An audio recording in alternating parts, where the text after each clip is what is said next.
अस्सलाम वालेकुम, कैसे हैं आप सब? उम्मीद करती हूँ सब मज़े में होंगे, ठीक होंगे। हम भी अल्हम्दुलिल्लाह ठीक हैं। आज का ब्लॉग मैंने सहरी से स्टार्ट किया है। काफ़ी दिन हो गए थे सहरी की रूटीन आप लोगों के साथ शेयर नहीं की थी मैंने, तो मैंने कहा आज मैं अपना ब्लॉग सहरी से स्टार्ट करती हूँ। और आज मैं सहरी में बना रही हूँ दाल के पराठे। दाल के पराठे हमारे यहाँ बहुत शौक़ से खाए जाते हैं। मैंने कहा आज थोड़ा-सा टेस्ट चेंज किया जाए सहरी में। एक ही तरह की रूटीन चली आ रही थी सहरी में सालन, पराठा, अंडा, तो मैंने कहा आज दाल के पराठे बनाती हूँ। हमारे यहाँ दाल के आलू के पराठे सहरी में खा लिए जाते हैं। बस उसमें ये होता है कि मसाले थोड़े कम रखे जाते हैं, नमक, मिर्च वग़ैरह, और हल्के-हल्के से बनाए जाते हैं। वैसे तो ये खाने में जब रमज़ान से हट के जब बनते हैं तो चटपटे बनते हैं, अच्छे मसाले वाले हैवी पराठे बनते हैं, दाल के भी और आलू के भी। लेकिन जब सहरी में बनते हैं तो थोड़े लाइट मसाले के बनते हैं।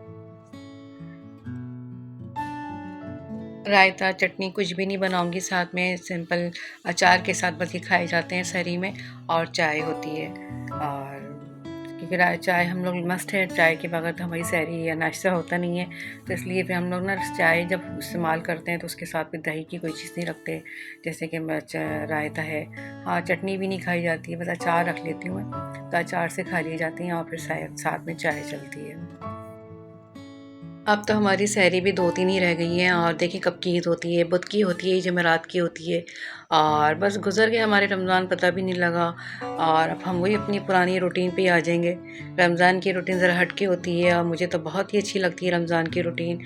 और बस इतने कम 1 महीना रहते हैं रमज़ान, उतनी जल्दी गुज़र जाते हैं, और इस दफ़ा तो कुछ ज़्यादा ही जल्दी गुज़र गए, पता नहीं लगा बिल्कुल भी।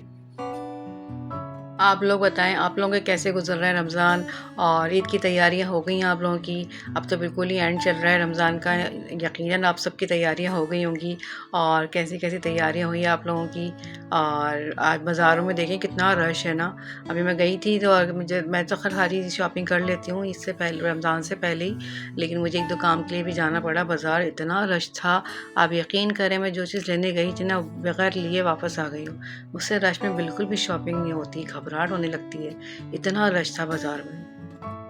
और हमारा मौसम भी एकदम इतना चेंज हो गया है, इतना गर्म मौसम हो गया है, बहुत ज़्यादा गर्मी हो गई है, और दिन में तो रोज़े में बिल्कुल हिम्मत नहीं होती निकलने की घर से। और रोज़े के बाद गई थी मैं, तो रोज़े के बाद तो इतना रश होता है, और कहते हैं कि रोज़े के बाद जितना रश होता है उतना ही रोज़े से पहले भी रश हो रहा होता है। कोई फ़र्क नहीं होता, क्योंकि सब ही अपनी तैयारियाँ और शॉपिंगें एंड के लिए रखी हुई होती हैं, और सब निकले हुए होते हैं। तो बस ये है कि मुझे 1-2 चीज़ें लेनी थी, मैं चली गई, गलती हो गई मुझसे, और मैं वापस आ गई। मैंने कहा नहीं भाई, मुझसे इस रश में नहीं शॉपिंग हो सकती। और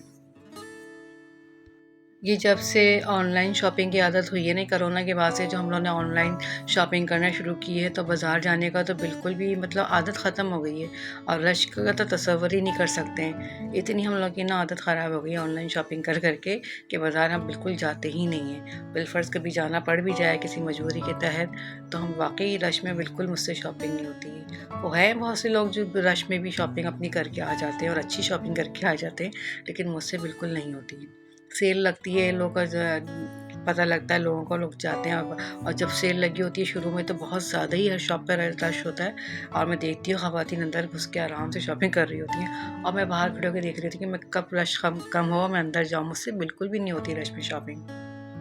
मैंने अपनी ईद की शॉपिंग सारी रमज़ान से पहले ही कर ली थी, और वो भी मैंने ऑनलाइन ही की थी। बैग्स वग़ैरह भी जो भी मैंने लिया है ईद के लिए, सब मैंने ऑनलाइन ही मँगवाया है। तो मेरी तो वैसे भी आदत बहुत कम ख़त्म ही हो गई है बाज़ार जाने की, और हर चीज़ सब हमारी मिल जाती है नेट पे।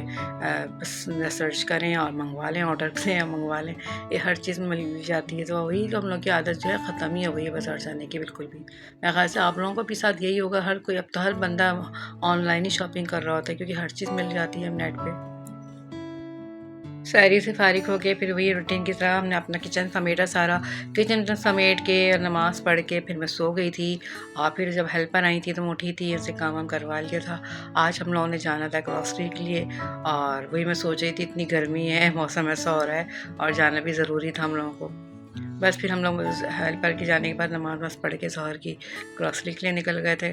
मैंने कहा दिन शाम जितनी देर से जाएंगे उतनी ही रश मिलेगा। वहाँ पे भी हमारा काफ़ी टाइम लग गया था, हालांकि अभी कुछ चीज़ें हमने ली नहीं थी, रखी हुई थी, तो मैंने कहा बाद में ले लेंगे। जो ज़रूरत की चीज़ें थी जो बिल्कुल ख़त्म हो गई थी, बस वो सामान हम ले आए थे।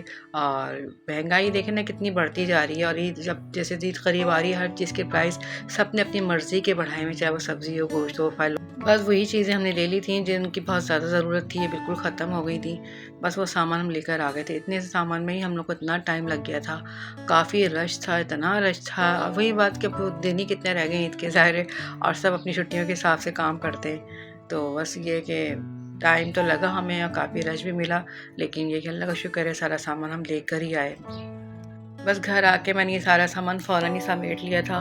सारी चीज़ें मैंने जगह पे रख दी थी, क्योंकि सामान ला के रखना तो और उसको समेटना ज़्यादा मुश्किल काम है, और इसमें अच्छा खासा टाइम लग जाता है, क्योंकि साथ साथ फिर सफाई भी चल रही होती है चीज़ों की। तो मैंने सारा सामान जगह पे रख दिया था, जो चीज़ जहाँ रखनी थी सब रख के पूरा किचन जब मैंने समेट लिया था, इसमें भी मुझे अच्छा खासा टाइम हो गया था। आज इफ्तार है, मैंने कुछ भी नहीं बनाया था, इफ्तार की चीज़ें हमारी बाहर से आ गई थी।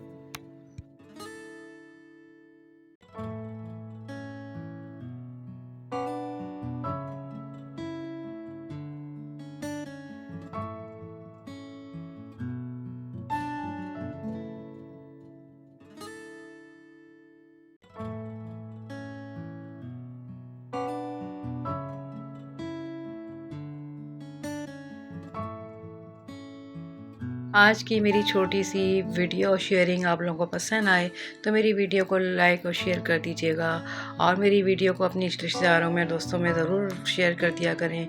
वीडियो को एंड तक ज़रूर देखा करें, और न्यू देखने वाले सब्सक्राइब ज़रूर कर दिया करें। अब दें इजाज़त, अपनी दुआओं में मुझे और मेरी फैमिली को याद रखिएगा। अपना बहुत ज़्यादा ख्याल रखिएगा। अल्लाह हाफिज़।